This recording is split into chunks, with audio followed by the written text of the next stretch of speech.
So I just actually mentioned this before the commercial break. President Obama, at least 3 years ago, technically, he actually somehow nailed the basketball game with a three-pointer. That was really the game.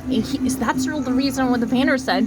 Does President Obama still got the game, even though it's a really incorrect sentence, but you can still say that because it's really got milk type of a sense.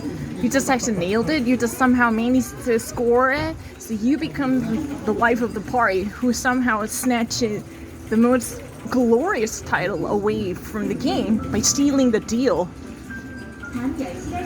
But you know what? It just actually happens again. Technically, it was actually presented in the present tense, but I have to honestly say that it took place yesterday, so I have to actually, it would be better off for me to actually put it in the past tense. But it was indeed delivered in the present tense. But Obama yesterday at Flint, Michigan, he somehow scored another three-point shot. That was really the deal. He said he still can do it. It's really something he does. That was fascinating, he somehow managed to demonstrate the perfect agility to score three-point shot. That was fascinating. And one thing I just really wanted to mention is that Flint, Michigan is a really well-recognized area because of the water pollution.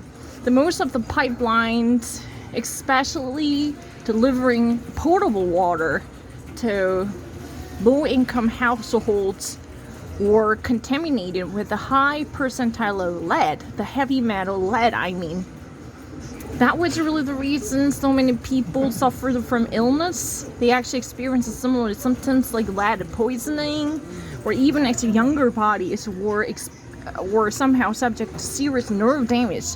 The war alleged allegations, which eventually had been substantiated because of the pediatric research papers. I'm not really so sure, but I just actually managed to obtain some of the news coming from different media. But Flint, Michigan is a very, very meaningful city. That's really the reason why President Obama and Joe Biden yesterday made such a wonderful duo. And it was never been a coincidence. This area is heavily populated with the low-income or middle-income Democrats. And they just really want to rekindle the spirit of the Blue War. You know what? It's really interesting. If you ever actually watch the SNL, the Hillary's specter somehow managed to knock on the door of Joe Biden to haunt him. But this is really a desperate trial to suppress any emergence of Hillary's ghost. We should have never taken Michigan and Wisconsin for granted. Every single time there's a turn, we're going to actually hit the ground and sell the most convincing point. Because those voters should never be abandoned. Because many of the blue-collar workers last time felt that they were somehow ditched, because there has been certain connotation allowing Democrats to think of Michigan as a blue state, solid blue state. No, it has never been. Because many of, low-wage workers were intrigued by Donald Trump's alternative, regardless of the practicality of it.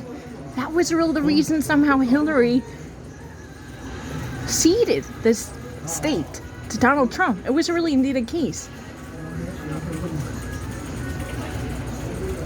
Oh, that was a really spooky spoof, I think.